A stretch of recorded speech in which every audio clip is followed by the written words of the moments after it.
And I have got so much to cover with my Darktide Warhammer video. Technically a spiritual successor to Vermintide 2, which is funny because that's Age of Sigmar. This is Warhammer 40k, so 40,000 years after Vermintide 2. What is this screen? This is a queue screen for when you log into the game before even going anywhere near a lobby system, before even doing your tutorial. When I first sat down with this on release, because it's gone onto Game Pass for PC only, I was extremely worried about that screen. I was like, what the hell? Is it queuing me? Is it still in beta? Here it comes. It's compulsory online. It's compulsory randoms. You cannot play this game single player. Of course you can play it with mates in a co-op lobby, but you cannot just wander around these what I feel are beautiful maps. The previous game, Vermintide 1 and 2, did an incredible job with painting that Warhammer universe brilliantly, and they've done the same thing here, but you are rushing through with people you don't know, and of course you're probably not up for chatting with. That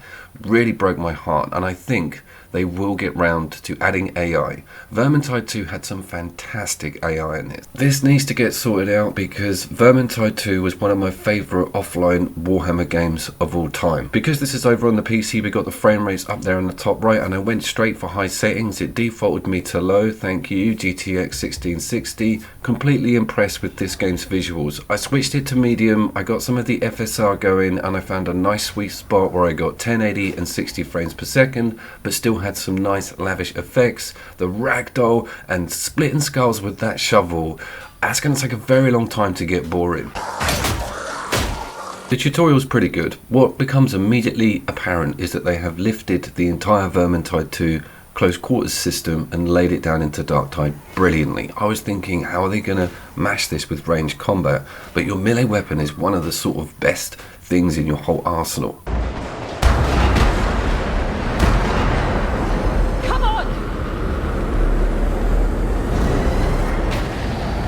The reason that Vermintide 2 was so addictive for me was its metagame within its close quarters combat mechanism.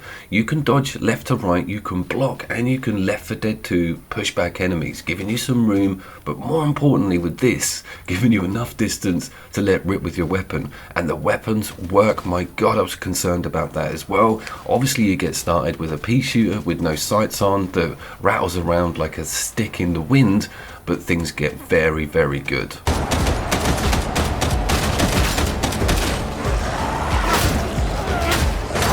Everybody I introduced Vermintide 2 to didn't gel with it because they didn't get their heads round that combat system. You can just swing and not pay attention to your stamina, realise you're not doing too much damage, not do enough build moves, and just get yourself in a right mess. And a lot of the randoms I got thrown in with quite blatantly didn't get that system, or didn't remember that there was a block or even a pushback button. So when things get swampy, they weren't creating enough room around them and they would go down pretty fast.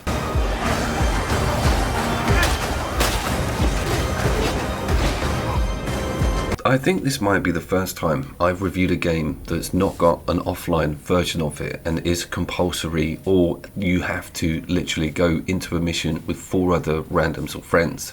It is a bit of a uncomfort zone for me because I like to control all the variables on my capture. I like to make sure I'm showing my audience the level properly, and with this you are pushed and rushed through. It's ridiculous. You cannot stop and take stock for a second, and that breaks my heart a little bit because there's so much of this game I want to show you guys on a detail level, with the enemies, the way the swarms work, and the incredible architecture. The hub is kind of the only place to do that, but it's a good opportunity to look at some of these depth and smoke effects and how seriously they've taken the subject material with making this hub look absolutely awesome. Some of the NPCs, you've got navigators walking around, but of course it's full of randoms photobombing you. Good customers though, that is different. I might have 1 or 2 special items for you. Alright, my lover, there is a lady at the microtransaction store. We're going to talk about this in a second, but I am getting British accent fatigue with this already. I'm in South London when I'm hanging around with Ogrin, and all of a sudden I'm going down to Devon when I want to start parting with real cash. I'm pretty sure they put a statement out about no microtransactions in this game, certainly not IRL ones anyway, so that was a bit of a disappointment. And get this, the outfits are freaking amazing. The ones that feature on the cover art, all of that. The free shit, the TK Maxx shit that you get in game is like you get a pair of spandex leggings or something. It's ridiculously crap.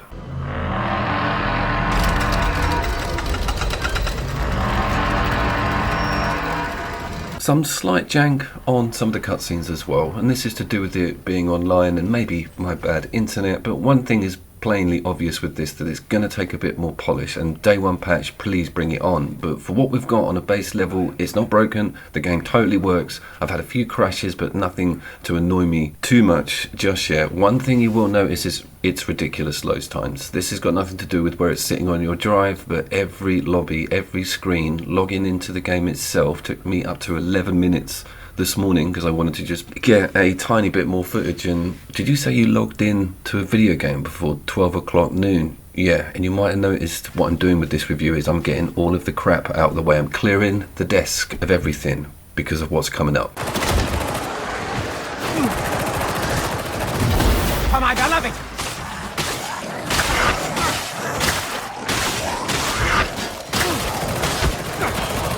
Yeah, the game is absolutely fucking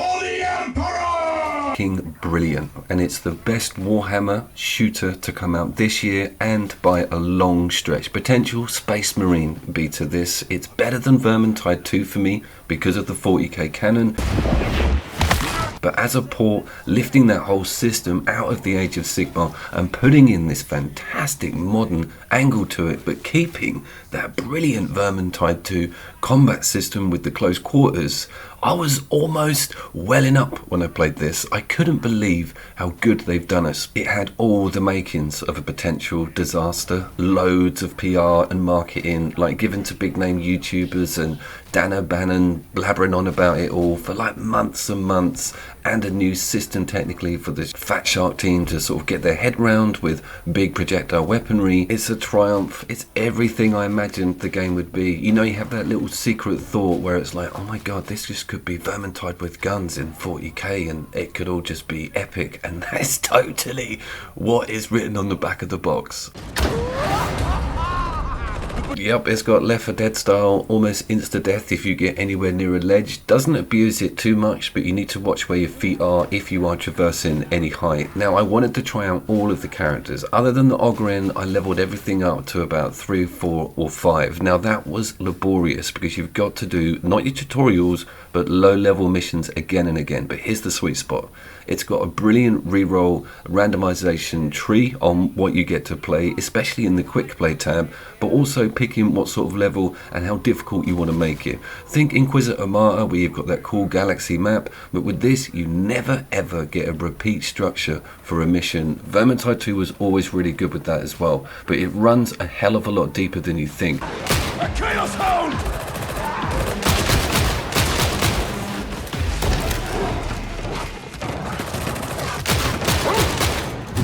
Time to kill you! Hold your fire, Guardians! This crazy thing happened to me here as well. I got a Killzone 1 vibe with this game. I don't know if it's the lighting, the distance, the Helghast, something just really reminded me of it. And check this piece of footage out here. Up till now, I'm really not too worried about my companions. But that Valek, that Ogryn, had been really good. He'd like revived me a few times. The guy had just been very attentive.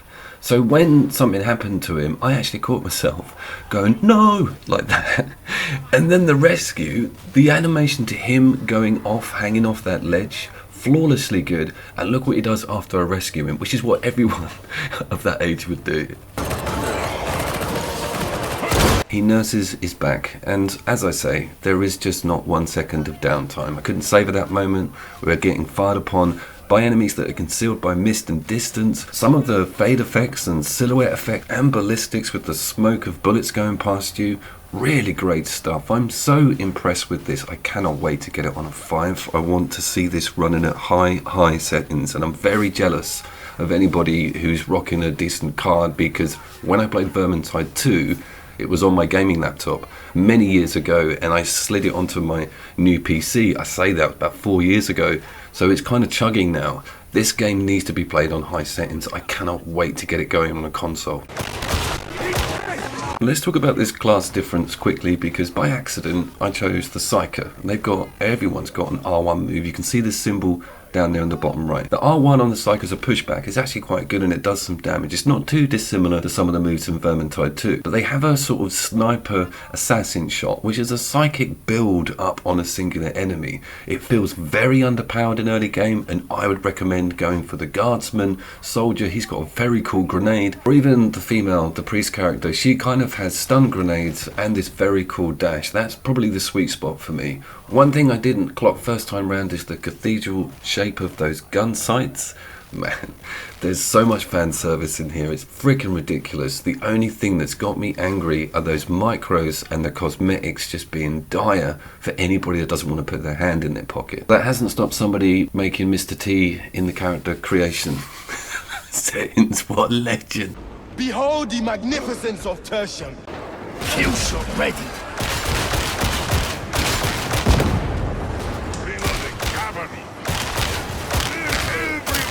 If you were a regular of my content, you'll be able to hear it in my voice. That excitement that I haven't had for a very long time. This game is something I wake up in the morning and want to start playing, and I cannot wait to mid to end game sets and just to see what you've got to fight. Now we're going to get to that now, because there was one point where I was like, oh man, you know, these levels are really great, but it just keeps changing up to fetch quests, go and get some canister, put it in something. I was like, I want something a bit more substantial.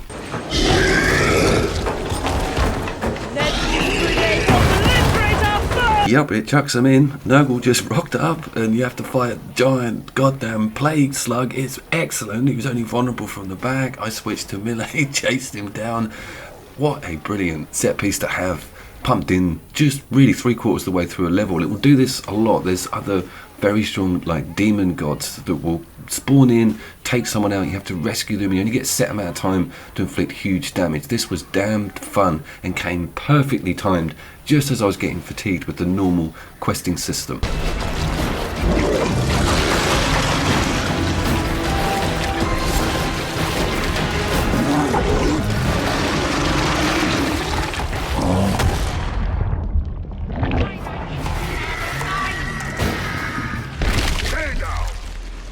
Don't need to remind any of my subscribers about my death animation fetish. Wow, God, did you see the Nurgle split and wobble? Man, I'm a happy guy. I remember reviewing Necromunda, Hired Gun. That's a very different game, but on paper is quite similar, but it isn't an online multiplayer only. It's strictly single player. I will put the link in the description. It's not a bad piece of software, it's just not a tiny patch on this. I don't know what it is. Hired Gun is really fast, you dodge, you dash around. I suppose you're a little bit more invincible than you appear to be on this. And by the way, I've died a whole bunch and I'm only doing really low echelon levels.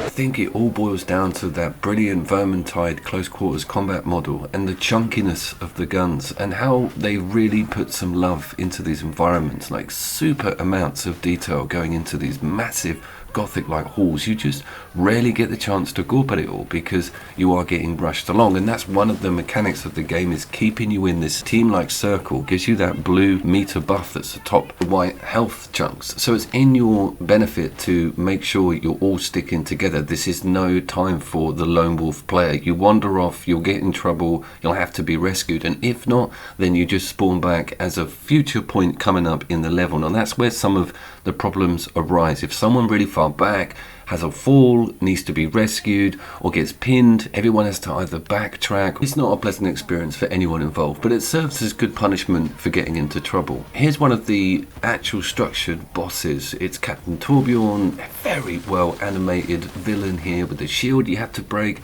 Then he sort of selects someone to full-on bully.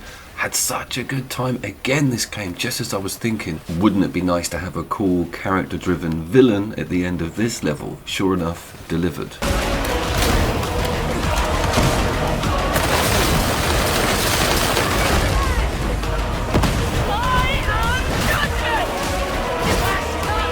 Wow. So where does that put us? Well, behind schedule. This was supposed to be my Game of the Year video slot, and forgive me for promising that on my last video. I shall tend thy relic, varlet. Okay, last point, then I'll promise I'll stop gushing. It has the thing where if you've got a cool weapon, you want to keep it, you want to start pumping awesome stats into it, you can. You can put cosmetics on just about all of your weaponry. 22 grand is when the cosmetic prices kick in. You see that 3,200? That's 2 playthroughs of like a easy to medium, full-blown 30-minute mission. So the grind is real, but there is no problem from my side with pushing through this game. It's totally epic, and you're going to see it again on some top online co-op lists, etc. I need to get to mid to late to show you guys some cool skins, some of the cool new enemies and bosses, but from the time I've had with it, I am so impressed. Top marks Fatshark for delaying this and giving it the love it deserves and pumping really good lore in and just making sure it didn't go off half-cocked, no pun intended. This is only going to get better. I have no major complaints with its performance or its online connective issues. It's just that nasty layer of microtransaction on the cosmetic and not enough TK Maxx stuff for the people who aren't willing to throw money at virtual clothing. It also sort of pulled me out of my shell with online gaming, and I feel a little bit more willing to get involved in that area now because it doesn't really have any bad experiences with everybody being in the same boat, just wanting to get through this game and see its cool stuff. There's no trolling happening yet. Sigma and Orange 33 down!